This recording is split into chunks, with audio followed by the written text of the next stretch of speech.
Amén, santos. Himno número 363.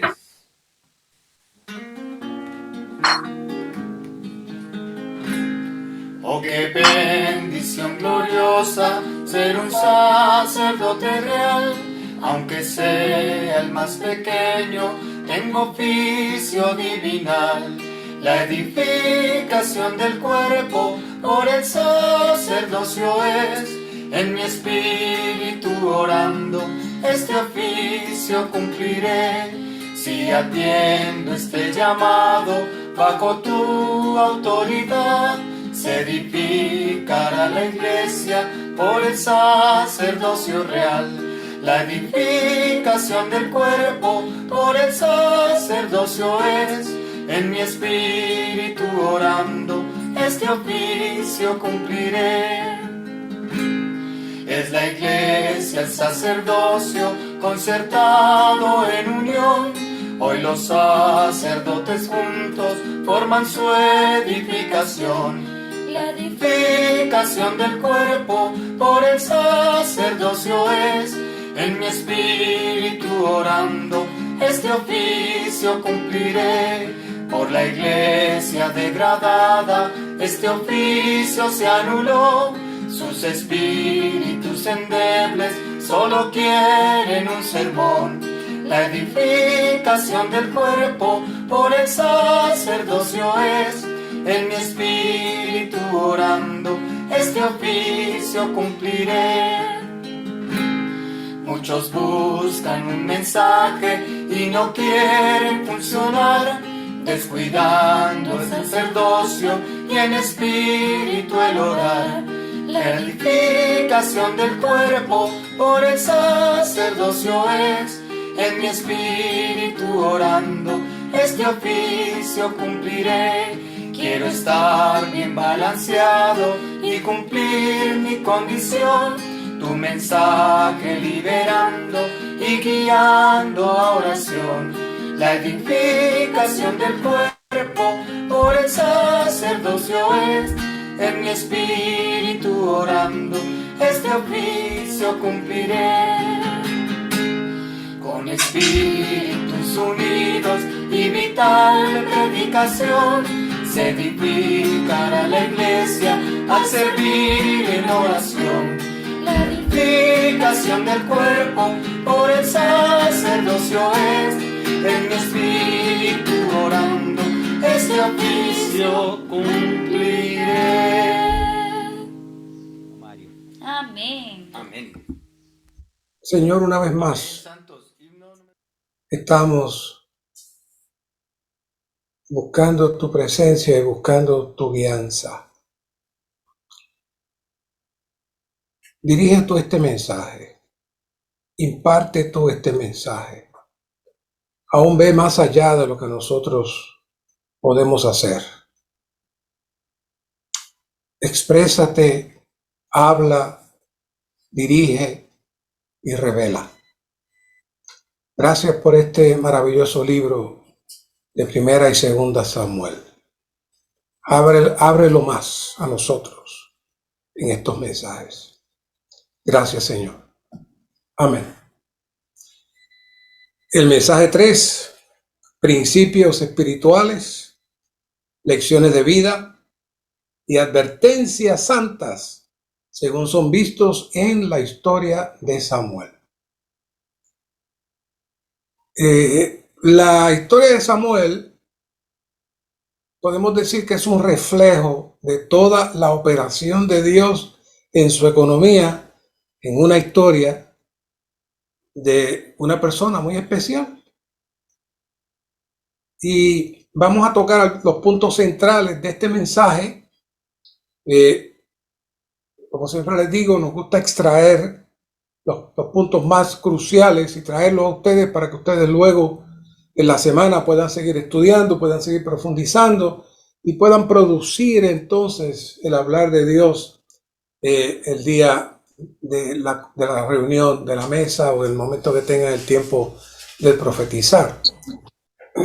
Pero esto es una herramienta más. Son bendecidos, tenemos, como dije la semana pasada, tenemos mucha palabra, mucha palabra, y esta es una herramienta más. No pretende traer palabra por palabra el mensaje, sino, como digo, las cosas más cruciales, más esenciales que ustedes puedan extraer y tener una visión mucho más amplia. Y podemos decir que Dios tenía una urgencia.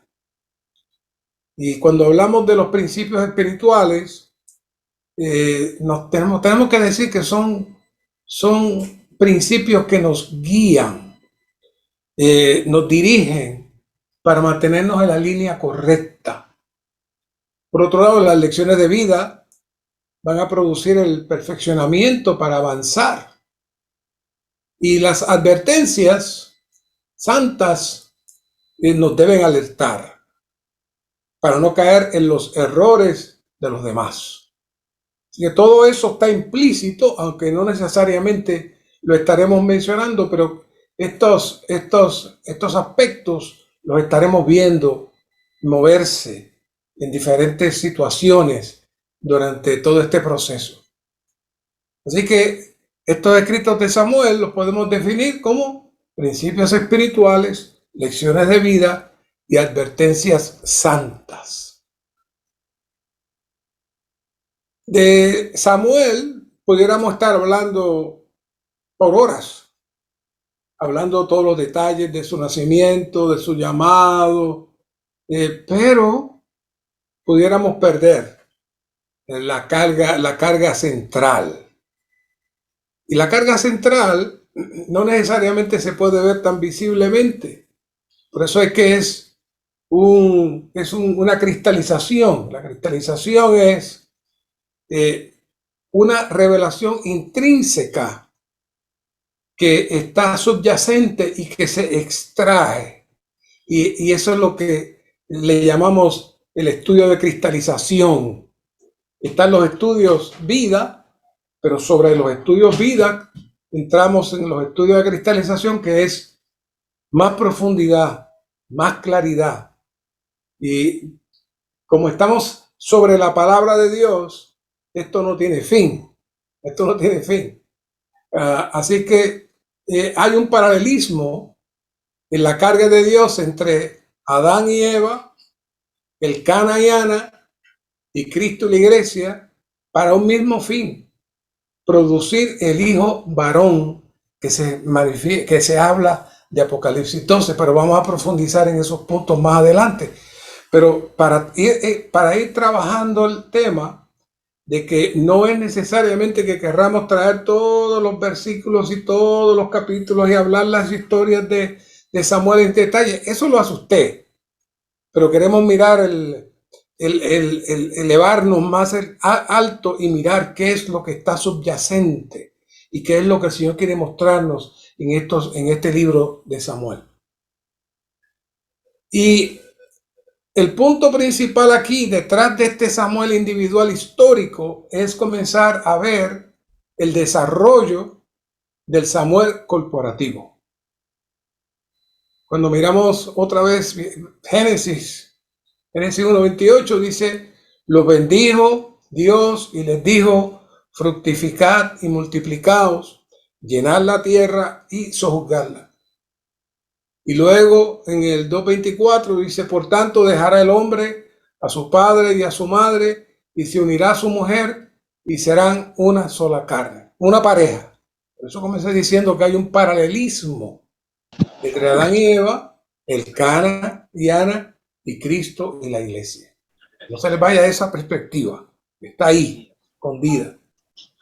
Y todo comienza con una pareja, y todo comienza con un mandato. Esta pareja van a formar una sola entidad con un propósito, fructificar y multiplicarse. Ese fructificar y multiplicarse tiene muchas implicaciones. De hecho, este próximo jueves vamos a estar compartiendo un poco sobre la consagración. Vamos a ver unos aspectos un poco diferentes de lo que quizá usted ha visto, pero esto está implícito aquí en este mandato de fructificar y multiplicar y llenar la tierra. hay un proceso que Dios quería con el hombre, moviéndose no solamente para Adán y Eva, sino para un Adán corporativo, que iba a ser la extensión y la expresión de Dios en toda la tierra. Y luego vemos a Pablo en Efesios 5:30, porque somos miembros de su cuerpo. Por esto dejará el hombre a su padre y a su madre, y se unirá a su mujer, y los dos serán una sola carne. El 32, grande es este misterio, mas yo digo esto respecto de Cristo y de la iglesia. Y aquí tenemos otra pareja, Cristo y la iglesia.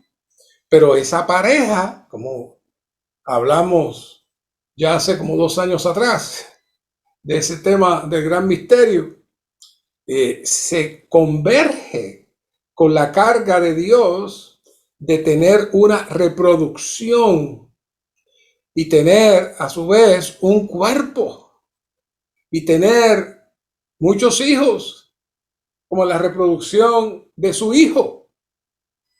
Así que tenemos a Adán y Eva, tenemos a Cristo y la iglesia, que luego va a tener una culminación en Apocalipsis 12:5, y ella dio a luz un hijo varón que pastoreará con vara de hierro a todas las naciones, y su hijo fue arrebatado a Dios y a su trono.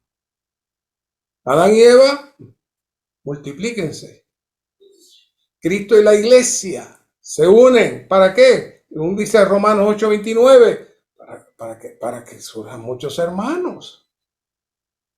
Y aquí tenemos la producción final del hijo varón, de la mujer y el hijo varón.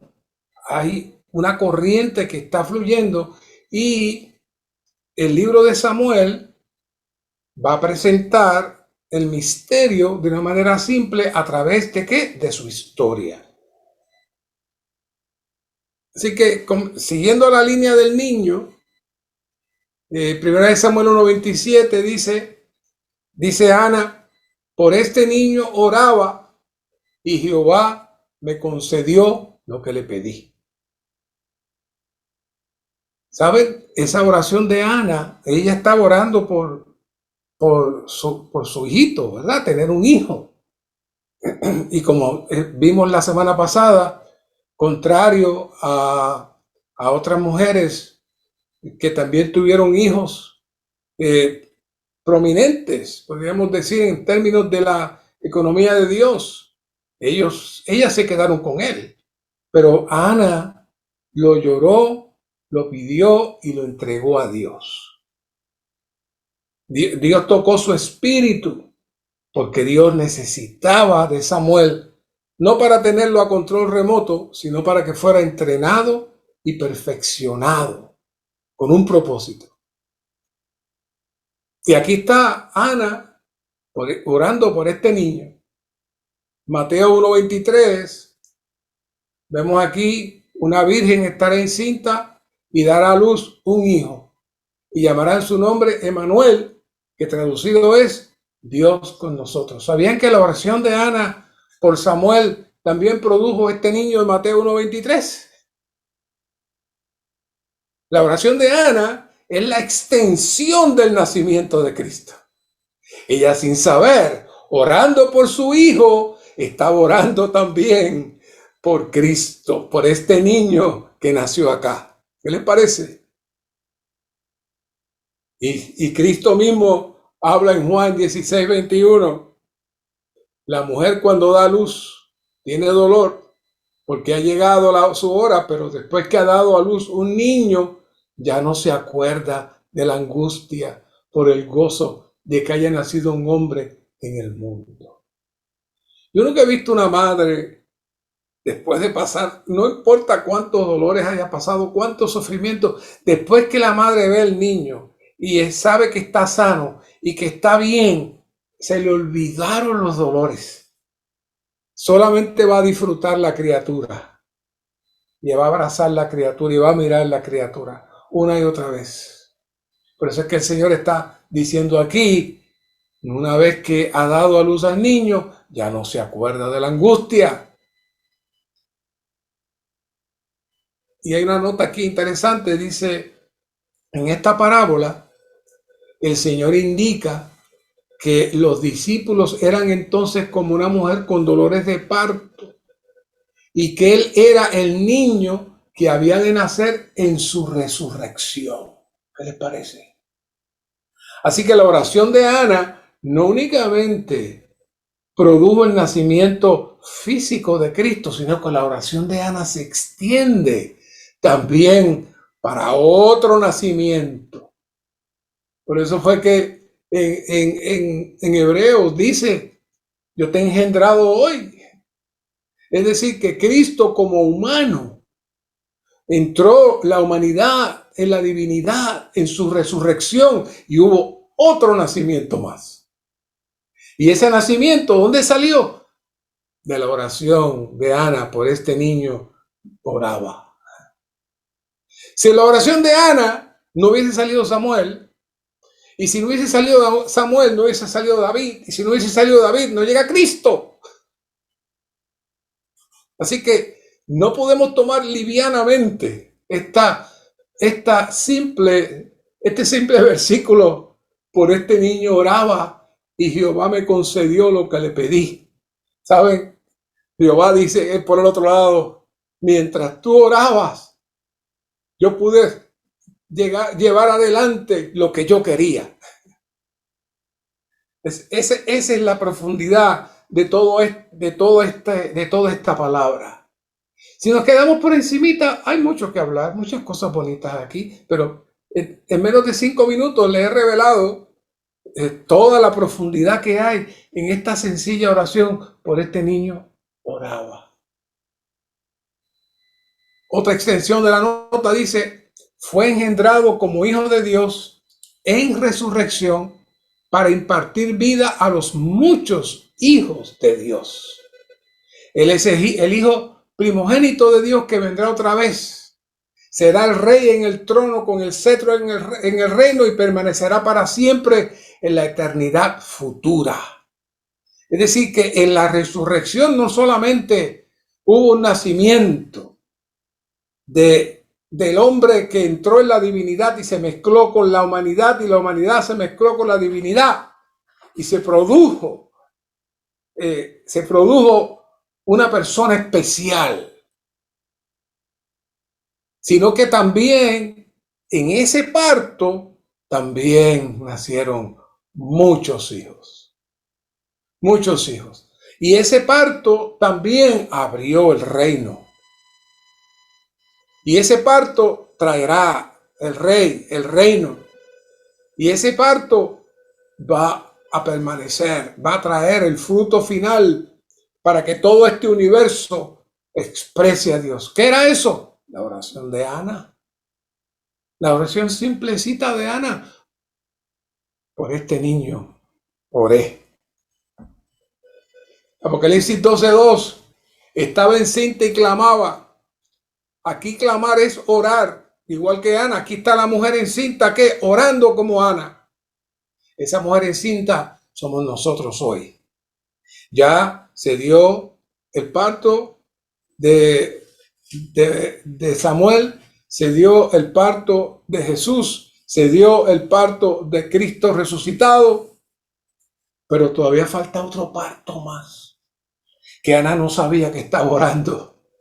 ¿Qué parto es ese?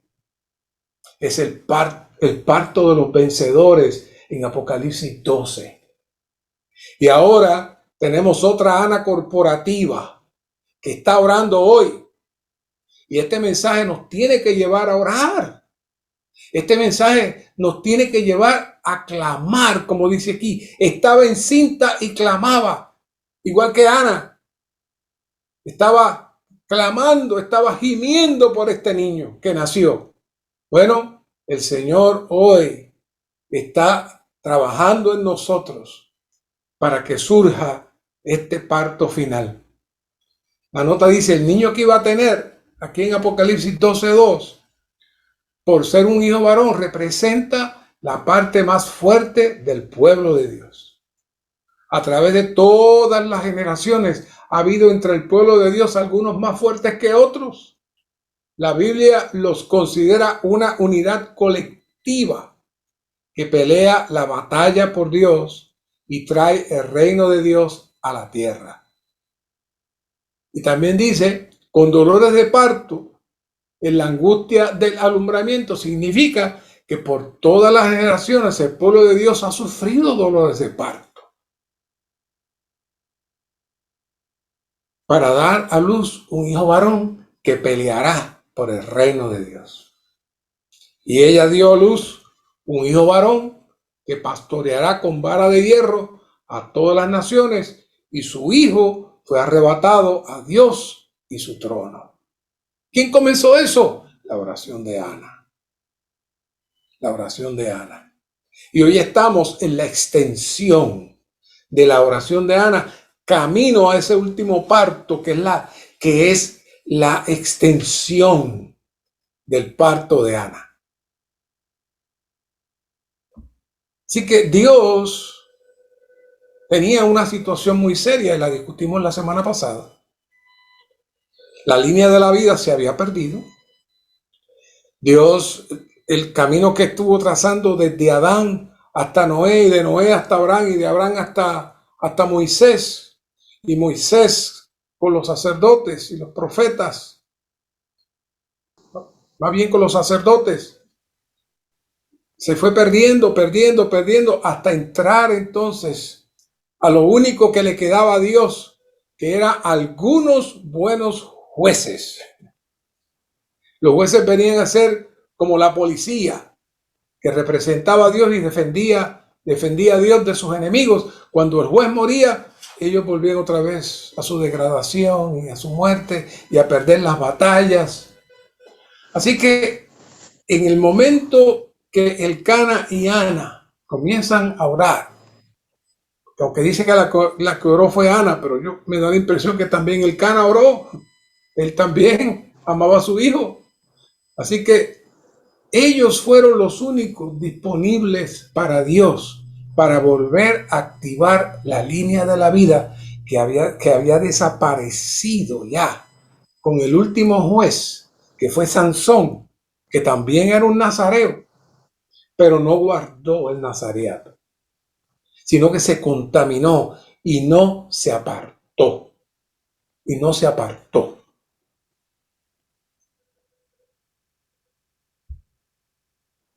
El nazareato, entrar un poco más del nazareato, es una señal de sujeción a la autoridad. Cuando dice Ana a Dios, 1 Samuel 1:11, yo lo daré a Jehová por todos los días de su vida y no pasará navaja sobre su cabeza. ¿Saben? Eso está amarrado a 1 Corintios 11:3. ¿Por qué? Dice, pero quiero que sepáis que Cristo es la cabeza de todo varón y el varón es la cabeza de la mujer y Dios es la cabeza de Cristo.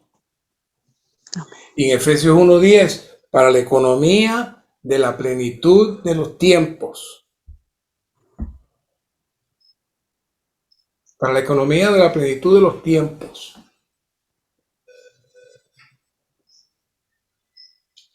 De hacer que en Cristo sean reunidas bajo una cabeza todas las cosas, así las que están en los cielos como las que están en la tierra.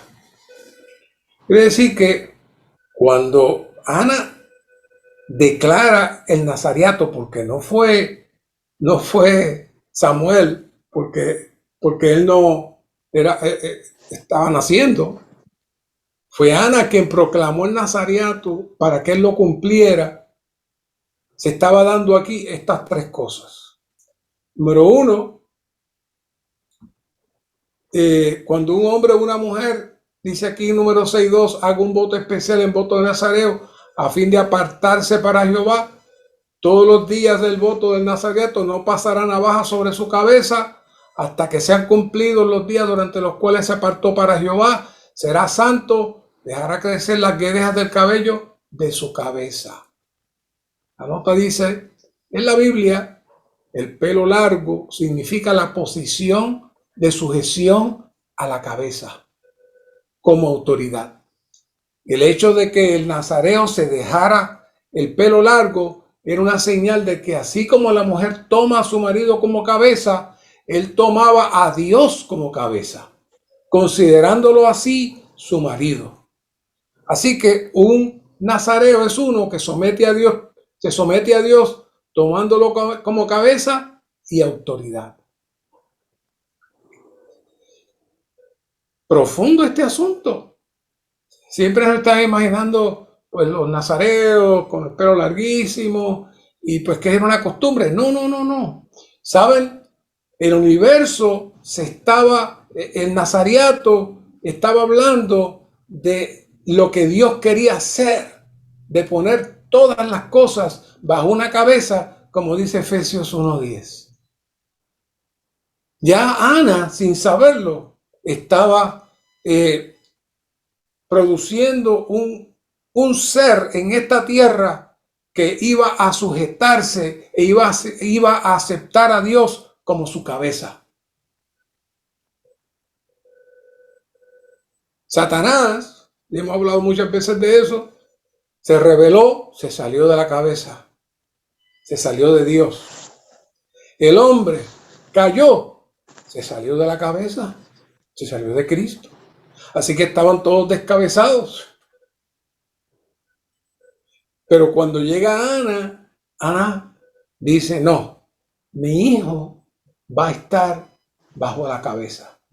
Ella lo dice así, pero dice, no pasará navaja sobre su cabeza, y no pasar navaja sobre su cabeza implica que él se sujeta a la autoridad. Él se sujeta y toma a Dios como su cabeza. Así que este asunto comienza con la familia. Ana vio la necesidad de que su hijo entrara bajo la autoridad de Dios y la sujeción de Dios. Si los padres no ven esto, nunca pueden anhelar a que sus hijos estén bajo la autoridad de Dios. Cuando ella dice, e hizo voto, diciendo, oh Jehová de los ejércitos, si miras la aflicción de tu sierva, te acuerdas de mí y no te olvidas de tu sierva, sino que das a tu sierva un hijo varón, yo lo daré a Jehová por todos los días de su vida y no pasará navaja sobre su cabeza. Y luego el 28, yo pues lo he dado en préstamo a Jehová, todos los días que viva será prestado a Jehová, y él adoró allí a Jehová. ¿Qué es eso? Ana está diciendo, mi hijo va a estar en sujeción tuya. Y ya habíamos hablado, y lo dice, lo van a leer esta semana, que Dios estaba pobre. ¿Pobre de qué? Pobre de aquellos que le representan. Pobre de aquellos que pueden recibir su hablar y su dirección y tener el corazón apropiado para que Dios se manifieste y Dios pueda seguir adelante. Dios no tenía a nadie, estaba en quiebra completamente hasta que Elcana y Ana llegaron. Y entonces Ana le hace ese préstamo a Dios. Dije que la expresión de Ana en este caso, por un lado le dice, no, él va a estar ahí todos los días de su vida sirviéndote a ti, pero es prestado. ¿Por qué? Porque también es mi hijo. Y dice que a cada año Ana iba y le llevaba un vestidito a su hijo. Es decir, que ella nunca dejó de ser su mamá.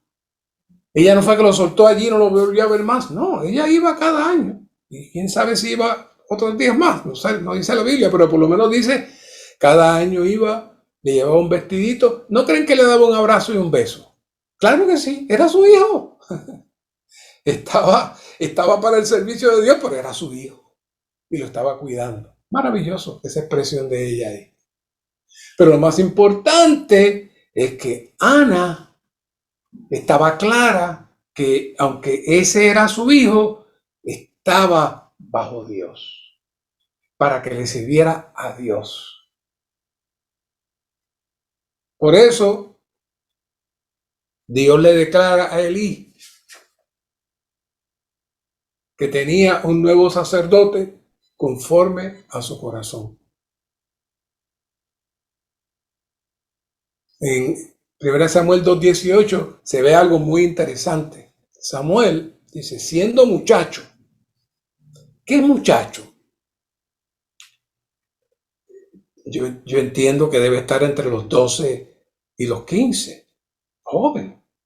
Para mí que está ahí, por los 12, 13 añitos. Algo interesante pasó aquí. Vestido de un éfod de lino. Ministraba delante de Jehová vestido de un éfod de lino. ¿Qué era eso? ¿Qué pasó ahí? Obviamente, Elí se dio cuenta de la degradación que había. Él se dio cuenta que sus hijos no iban a ser sacerdotes apropiados.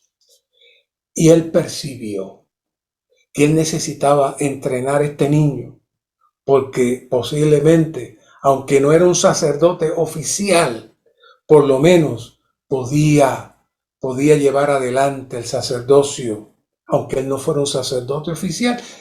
Él no estaba claro, pero le empezó a poner el éfod. ¿Sabe lo que es el éfod? En el éfod Dios hablaba.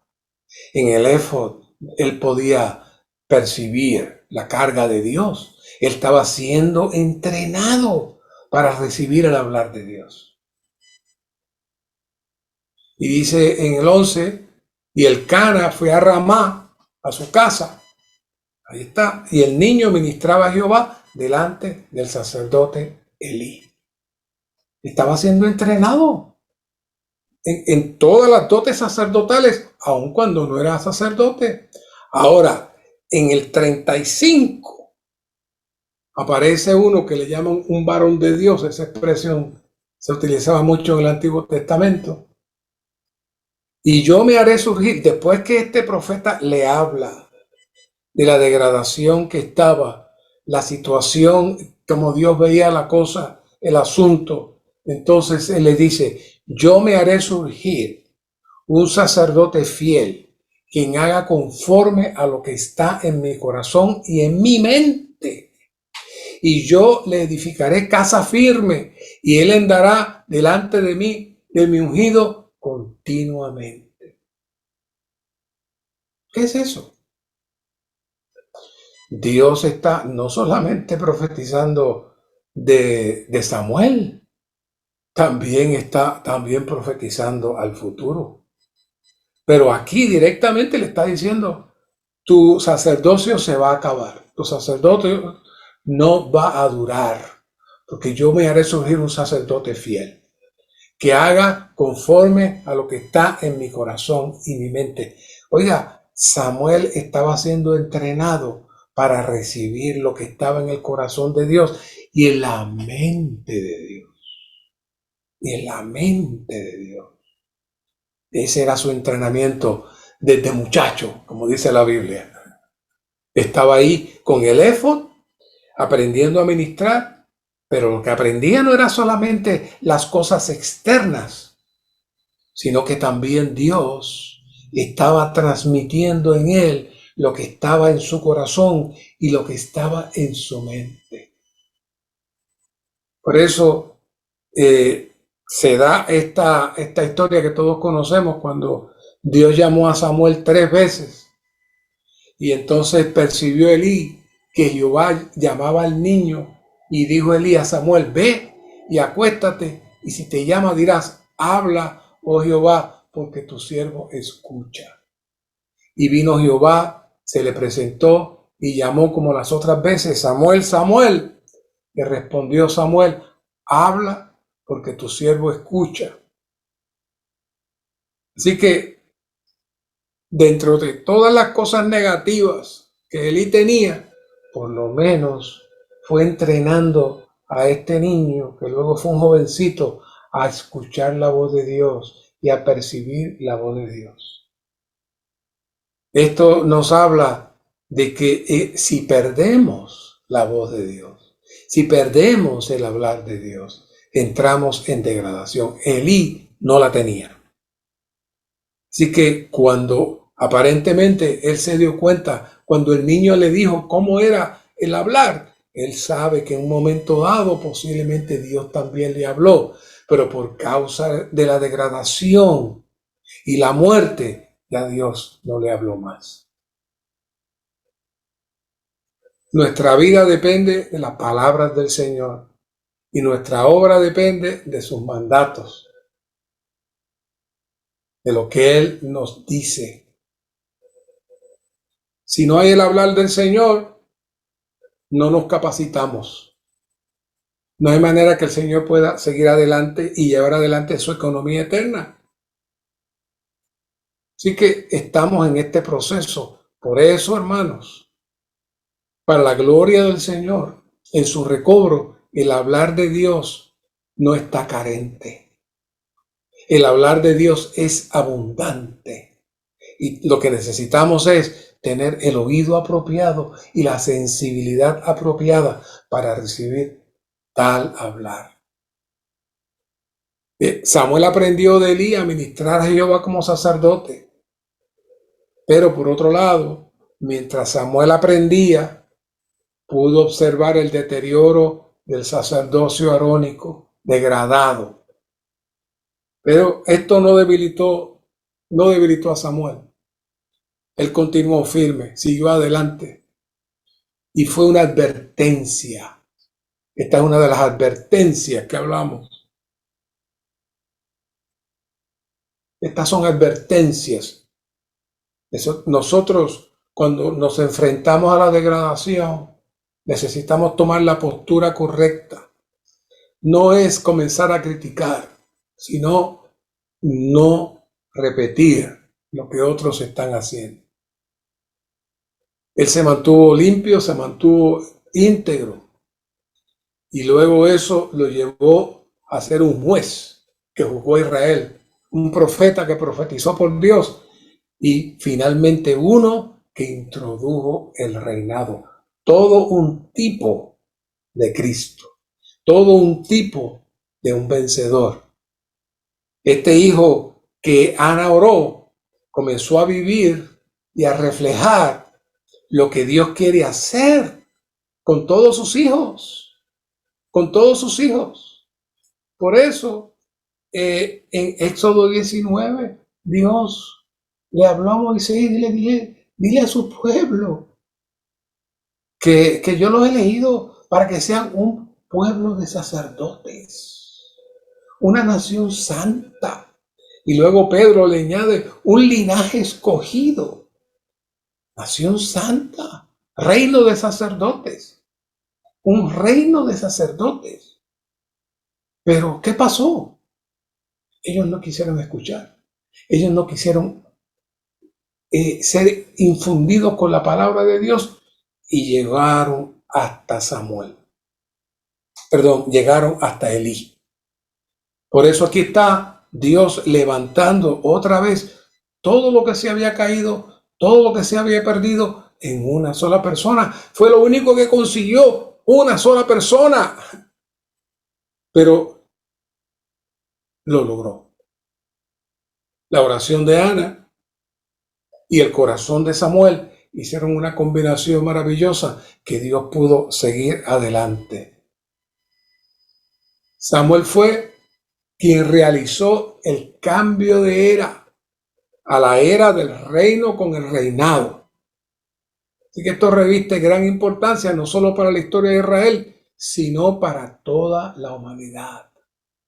Como le dije al principio, la oración de Ana tenía un alcance eterno que produjo todo el cambio y sigue produciendo todo el cambio. Por eso nosotros necesitamos mirar a Samuel desde una perspectiva mucho más sobria. Yo pudiera estar hablando esta noche de todas las cosas de Samuel, quizás hablemos más en el futuro, pero mi carga mayor es llevarlos a la carga pesada y seria que produjo esta oración y el alcance del vivir de Samuel para nosotros ahora y en el futuro. Samuel reemplazó y puso fin al sacerdocio viejo, arónico. Y Dios usó a Samuel para cambiar todo eso, pero no por medio de una rebelión o una revolución, que es lo que usualmente sucede cuando uno ve algo mal, quiere corregirlo y trae la opinión. Y dependiendo de la peculiaridad de las personas, ya ustedes saben lo que eso es, lo que estuvieron escuchando los mensajes que traje, más intenso va a ser su protesta y más intenso va a ser la división que va a causar. Pero Dios produce los cambios no con rebelión, no con revolución, sino con revelación.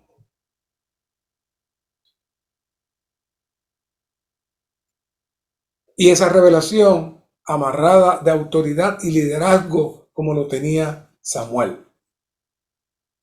Así que Samuel era una persona llena de revelación y lo hacía todo conforme a lo que había visto. Dice, Jehová se manifestó a Samuel por la palabra de Jehová. Es decir, Dios estaba revelándose a Samuel por su palabra. Lo que él quería hacer con el pueblo de Israel en Éxodo 19, lo mismo. Pero el pueblo de Israel, no queremos que Dios nos hable. Háblanos tú, o cuenta después lo que te diga a ti. Pero Samuel dijo, no, yo voy a aceptar el voto que mi madre me impuso y quiero aprender. Se quedó allí porque quería aprender, ser entrenado, perfeccionado. ¿Para qué? Para el hablar de Dios. Así que el vivir de Samuel fue el vivir de un hombre manifestando la divinidad. Así que nosotros necesitamos considerar los pasos de Samuel para entrar en su vivir expresando el deseo del corazón de Dios. Quiere decir que Samuel es el prototipo del nuevo hombre. Samuel es el prototipo del nuevo hombre que Dios quiere lograr hoy. Dentro de aquel ambiente de corrupción, degradación, y aun cuando el espíritu no estaba en el hombre, Dios pudo activar el espíritu de Samuel. Eso sí, eso hemos hablado, cómo el espíritu de Adán antes de la caída estaba activo y hablaba con Dios, se comunicaba con Dios y recibía los mensajes de Dios. Dios logró activar el espíritu de Samuel y le pudo hablar y pudieron ser una sola cosa para Dios poder, para Samuel saber lo que estaba en el corazón de Dios. Así que podríamos decir que Samuel y el corazón de Dios eran una sola cosa. Por eso el ministerio trae una expresión muy interesante. Un hombre conforme a Dios era Dios en funciones en la tierra. ¿Qué es eso de un Dios en funciones? Bueno, cuando el presidente de una nación tiene un vicepresidente, ¿verdad? Las naciones que tienen ese tipo de estructura tienen un vicepresidente y el vicepresidente sale de viaje, entonces el presidente sale de viaje, el vicepresidente viene a ser un presidente en funciones. Eso es lo que significa esa expresión. El vicepresidente no es el presidente, pero viene a ser el presidente en funciones. Hay momentos que el presidente no se consigue y el vicepresidente va a tomar las decisiones. Si las toma bien o las toma mal, eso es otra cosa, pero él es el presidente en funciones. Claro, el verdadero presidente no es él, pero él lo está representando, lo está expresando y todo el mundo en ese momento tiene que verlo como el presidente. Bueno, así mismo era Samuel. Samuel no era Dios, pero funcionaba y operaba como Dios en la tierra. Hoy Dios quiere hacer lo mismo con su iglesia, con su cuerpo. Dios quiere que progresemos a esa estatura donde seamos un solo corazón con el Señor. Y que se une al Señor, ¿qué? Un solo espíritu es con Él. ¿Qué es eso? Es esta unión espiritual entre Dios y nosotros para poder saber lo que hay en su corazón y poder saber lo que está en su mente. ¿Cómo lo recibimos? Por la palabra. Por la palabra. Así que este voto nazareo no era un acto frívolo. Sí lo pudo haber sido para algunos, pero no para Samuel. Samuel lo tomó muy en serio y entró, se perfeccionó y avanzó en este asunto. Samuel no tenía dentro de él ninguna otra consideración, ni nada ocupaba su mente. Todo lo que él era, todo lo que estaba dentro de él tenía solamente un resultado y era expresar a Dios, transmitir a Dios y llevar adelante lo que Dios quería. ¿Saben? Es exactamente lo que Dios quiere de nosotros. En el Salmo 110:3 habla que tus jóvenes se te ofrecerán voluntariamente en el día de tu guerra. ¿Saben? Todos los que entramos a recibir al Señor nos convertimos en niños y jóvenes para Dios. Somos frescos, nuevos. Y lo más que Dios ama es que nos entreguemos a Él, ¿qué? Voluntariamente en medio de esta batalla entre Satanás, la corrupción y su iglesia. ¿Qué es eso? Eso es el nazareato. Esto no es un asunto de que ahora usted diga, yo voy a ser un nazareo, yo ahora paso 1, me dejo crecer el pelo, paso 2, no, eso no es. No. Esto es un asunto de sujeción a la autoridad.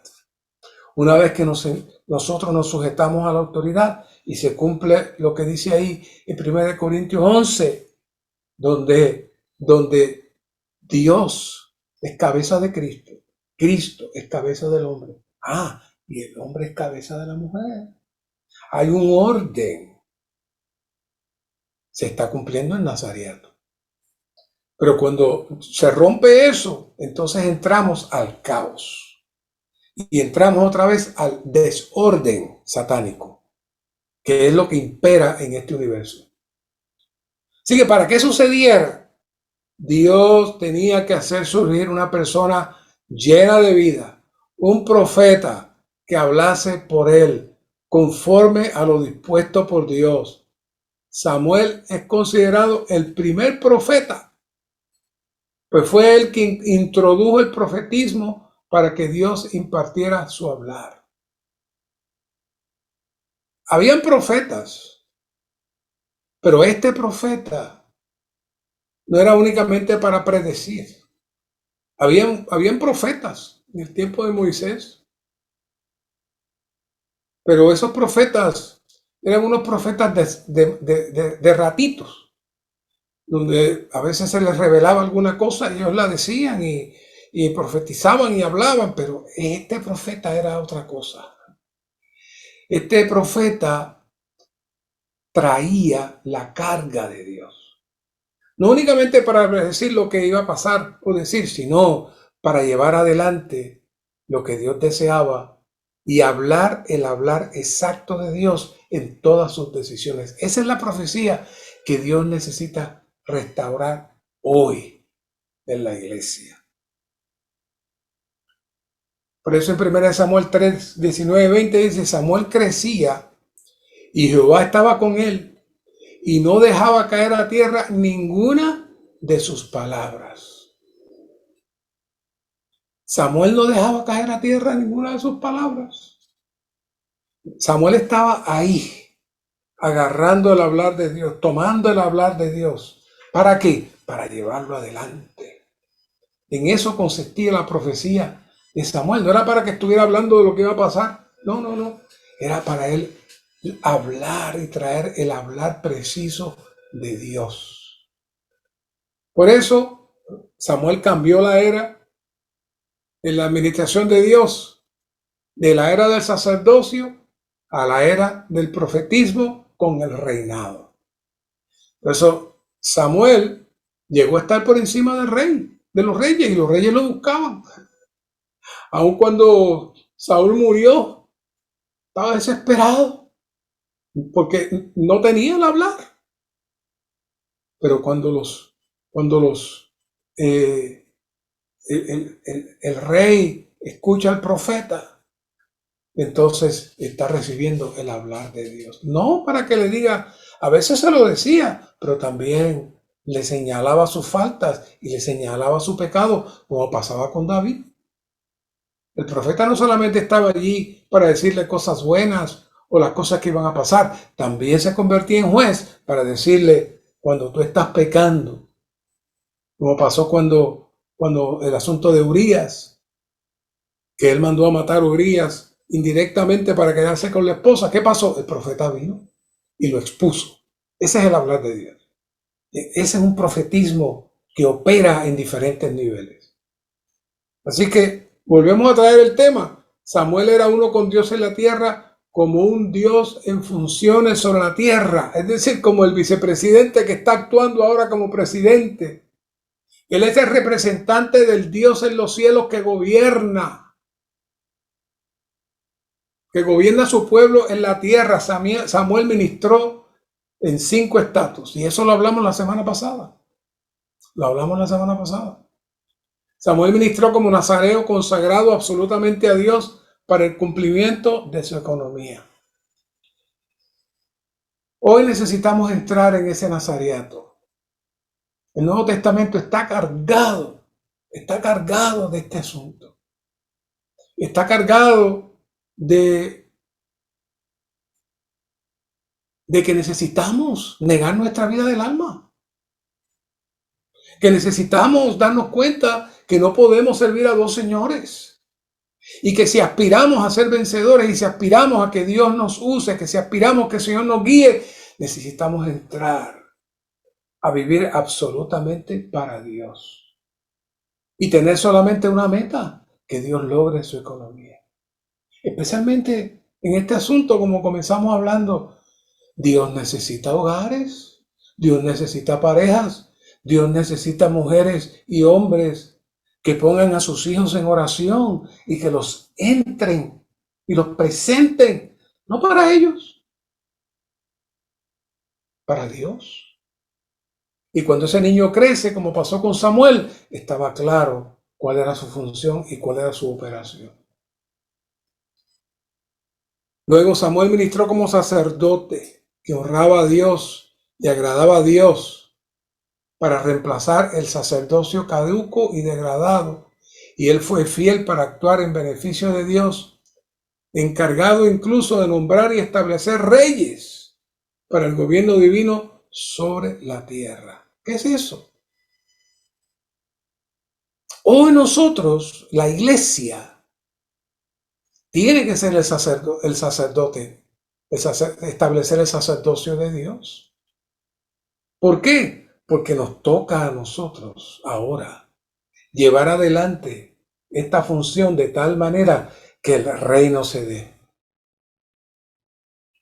Venga tu reino, la oración del Señor, venga tu reino, hágase tu voluntad, como en el cielo, así también en la tierra. ¿Quién va a traer eso? El sacerdocio. Por eso es que Pedro dice que nosotros somos real sacerdocio. Somos reyes, pero somos sacerdotes también. Cristo está funcionando en nosotros como el rey y operando en su iglesia como el rey, pero se manifiesta como sacerdote. ¿Por qué? Porque está laborando conforme al corazón de Dios y está ofreciéndose completamente. Por un lado ofrecemos a Cristo como nuestro sacrificio, pero por otro lado nos ofrecemos nosotros mismos y nuestro cuerpo para el Señor. Y en eso se cumple también el nazareato.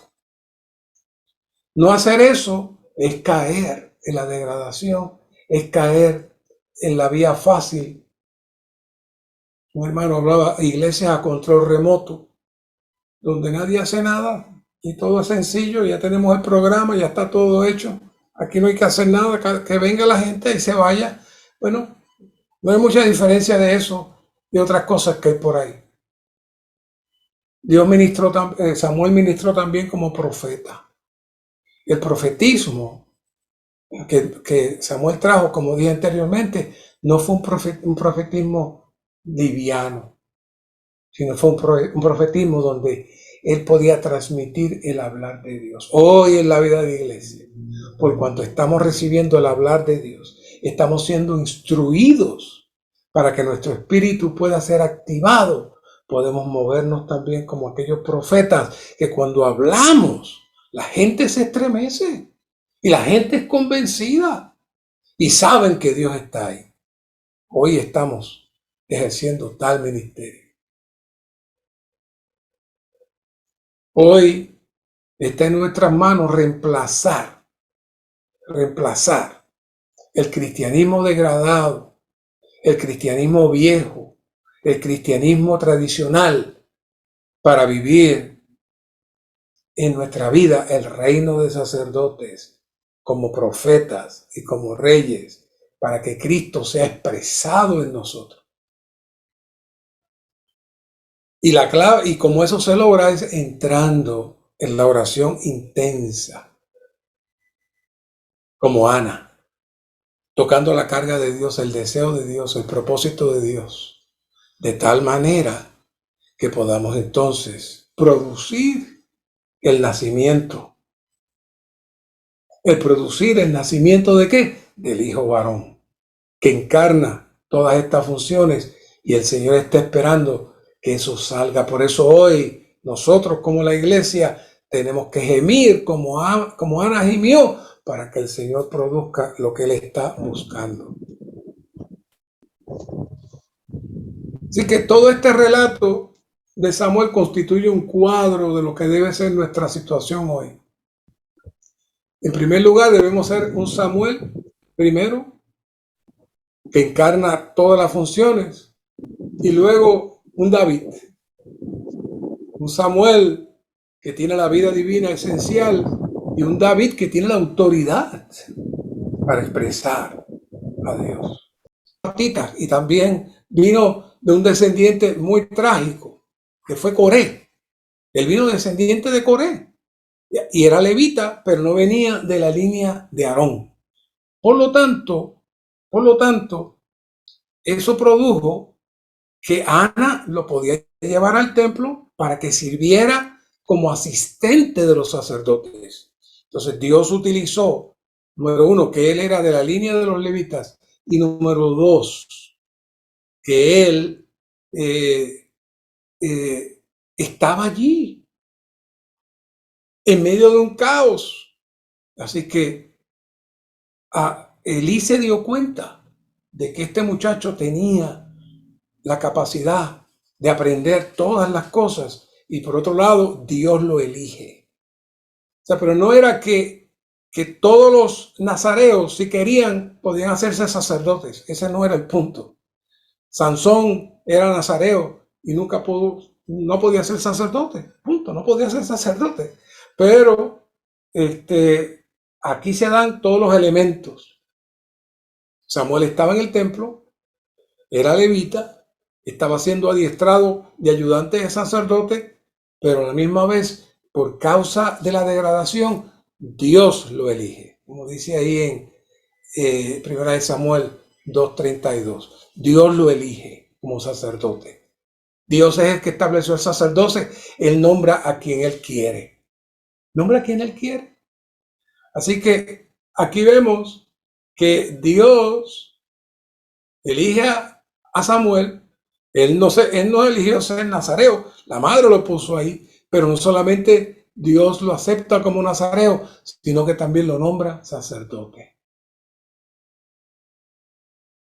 Dios lo entrenó, lo perfeccionó, y ahí entonces Dios pudo enlazar toda la línea de la vida para producir el parto ya en el Nuevo Testamento del Cristo que nace de la Virgen, para producir el parto de la resurrección y para producir el próximo parto final del Hijo varón. Todo eso está amarrado en esta función sacerdotal, juez, profeta y nazareno de Samuel. Por otro lado, Samuel fue siempre muy honesto con Elí. Cuando Elí le preguntó, bueno, muéstrame qué te ha dicho Jehová a ti, porque él no tenía el hablar de Dios. Él no tenía el hablar de Dios. Muéstrame qué te ha dicho Jehová. Y Samuel le contó. Le dijo, en el verso 3:12 en adelante, aquel día yo cumpliré contra Elí todas las cosas que ha dicho acerca de su casa desde el principio hasta el fin, porque le dije que voy a juzgar su casa para siempre por la iniquidad que él sabía, pues sus hijos trajeron sobre sí la maldición y él no los restringió. Eso es muy serio para los padres hoy. Y él no los restringió. No, que no le podemos, no. Aquí fue juzgado Elí por no restringir a sus hijos, por complacerlos en todo. Por tanto, yo he jurado a la casa de Elí que la iniquidad de la casa de Elí no será expiada jamás, ni con sacrificio, ni con ofrenda. Así que Samuel pues se lo contó todo, dice, sin encubrirle nada. Entonces él le dijo, él es Jehová, que haga lo que bien le parezca. Para mí esa respuesta que le dio Elí a Samuel fue una respuesta muy fría. Yo la considero hasta una respuesta irrespetuosa. Porque si a mí me dicen que mi familia y mi casa va a ser destruida y que todo lo que tú tienes se lo van a quitar, ¿usted cree que yo le voy a decir a Dios, pues haz todo lo que te parezca? No. Él no tuvo un corazón de humildad ni de arrepentimiento tampoco, aun cuando Samuel le mostró todo eso. Y aún Samuel viendo todo eso, Samuel fue paciente, no intervino con su mano hasta que entonces Dios tocó la casa de Elí. Y así que de manera espontánea, entonces, en vida, el Señor fue restaurando el viejo sacerdocio, se restaura el hablar de Dios profético, y Samuel funge como juez y director y administrador del pueblo de Israel y protector, hasta finalmente que el pueblo pide rey y él entonces escoge, viene Saúl, y después de Saúl, a la decadencia de Saúl, él también entonces escoge a David como un tipo y sombra de Cristo. Así que toda esta historia de esta noche no tiene ningún valor si es que no nos damos cuenta que nosotros necesitamos llegar a funcionar como nazarenos, como sacerdotes, como profetas. ¿Con miras a qué? Con miras a traer el reino. Samuel antecedió a Cristo, pero nos mostró los pasos, nos muestra los pasos para tener tal vivir. Y la primera cosa que necesitamos aplicar es evaluar dónde está nuestro corazón. ¿Cuántas cosas en nuestro corazón todavía no han sido entregadas a Dios? La palabra nazareo viene del hebreo nazar, que significa ser separado. Eso es lo que significa nazareo, ser separado. Así que es la primera cosa que el Señor quiere que haga, que hacer con nosotros. Separarnos de esta atmósfera caída y de muerte y entrarnos en su atmósfera de la realidad. Una vez que entramos en la atmósfera de la realidad, nuestro disfrute tiene que ser Cristo. Nuestra vida tiene que ser Cristo. Y ya estamos entrando dentro de la dimensión del Nazareo. ¿No es algo diferente? Lo hemos estado hablando todo el tiempo. Y ahora ya no tenemos que entrar por la puerta de atrás. La puerta se abrió para nosotros, como dice en 1 Pedro 2:9, mas vosotros sois un linaje escogido, real sacerdocio, nación santa, pueblo adquirido para posesión de Dios, a fin de que anunciéis las virtudes de aquel que os llamó de las tinieblas a su luz admirable. Ahí está. Hoy tenemos en nuestras manos esa bendición. Que el Señor nos lleve adelante y que podamos ver a Samuel no como una bonita historia, sino como el reflejo de lo que Dios desea hacer con su iglesia hoy. Gracias, Señor, por esta palabra. Háblanos, dirígenos. Muéstranos, Señor, cada día qué es lo que tú deseas. Muéstranos, Señor, cuando nuestro corazón se aparte de ti. Muéstranos, Señor, cuando nuestra vida esté rodeada de cosas que no eres tú. Aún muéstranos cuando nuestra crianza con nuestros hijos no estén a tu altura y tú no seas el primero antes que aún nuestros hijos. Llévanos a tal vivir, Señor. Llévanos al vivir de Ana, llévanos al vivir de Samuel, para que todos estos partos puedan cumplirse conforme a tu propósito y conforme a tu deseo. Amén.